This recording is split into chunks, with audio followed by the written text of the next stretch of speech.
सोलापूरच्या मार्कडवाडी या गावात फेरमतदानाची प्रक्रिया अखेर रद्द झालेली आहे। ईव्हीएमवर शंका घेत या गावात स्थानिकांनी पुन्हा स्वखर्चाने मतपत्रिकेवर मतदानाचा निर्णय घेतला होता। मात्र कालच प्रशासनाने जमावबंदीचे आदेश लागू करत मतदान झाल्यास गुन्हे दाखल करण्याचे निर्देश दिलेले होते। पाहूयात। सोलापूरच्या मार्कडवाडी फेरचाचणी मतदान प्रक्रिया गावकऱ्यांनी रद्द केली। पोलीस प्रशासनाने गावकऱ्यांनी फेरमतदान घेतल्यास फौजदारी खटले दाखल करण्याचा इशारा दिला होता। त्यामुळे गावकऱ्यांनी मतदानाचा निर्णय मागे घेतलाय। माळशिरस मतदारसंघात शरद पवार गटाच्या उत्तम जानकरांचा विजय झालाय। मात्र मार्कडवाडी या गावात जानकरांचा मोठा समर्थक वर्ग असूनही भाजपला लीड कसं गेलं अशी शंका गावातल्या काही लोकांनी उपस्थित केली होती। त्यामुळे स्वखर्चाने ईव्हीएमवर शंका व्यक्त करत लोकांनी मतपत्रिकेवर मतदानाचा निर्णय घेतला होता। त्याला 1003 म्हणजे दुप्पट मतं दाखवलेले आहेत। म्हणजे त्याची ती सिस्टीमच होती की दुप्पट मतं कशा पद्धतीने ट्रान्सफर करायची आणि म्हणून त्या ठिकाणी आम्हाला हे पडताळणी करायची होती। या गावाचा आक्रोश होता। या गावाला बघायचं होतं की कोणत्याही परिस्थितीमध्ये आम्ही दिलेलं मत हे ईव्हीएम मधून उत्तमराव जानकरला न जाता दुसऱ्याला का गेलं आणि त्याची पडताळणी करण्यासाठी खरं तर शासनानं ही सहकार्याची भूमिका घ्यायला पाहिजे होती। आणि पोलिसांनी या ठिकाणी तुमचं साहित्य सगळं आम्ही तुम्ही एक मत टाका, तुम्ही मत टाकल्याबरोबर आम्ही तुमचं साहित्य घेऊन जाणार आहे, ही साधी प्रक्रिया होती।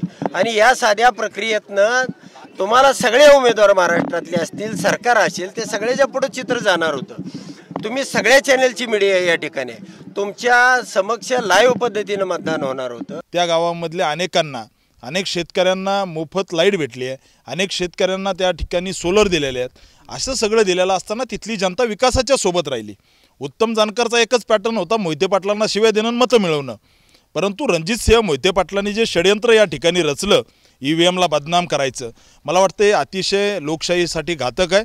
आणि आज मार्कडवाडी गावातील एकही व्यक्ती मतदानाला गेला नाही।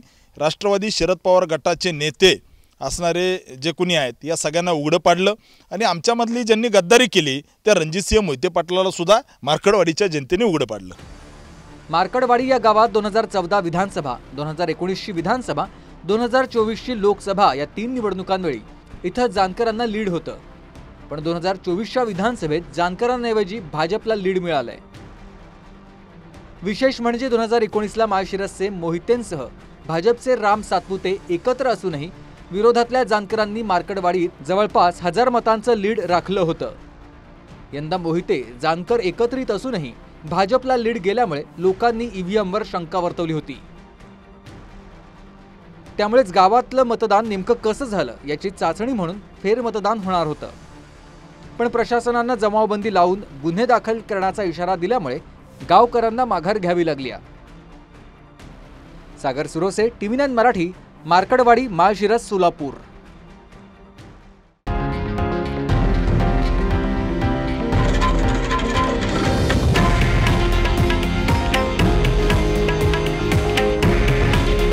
हे आहे देशातील नंबर 1 न्यूज नेटवर्क आणि आपण पाहत आहात TV9 मराठी। काळजी तुमची, हित महाराष्ट्राचं।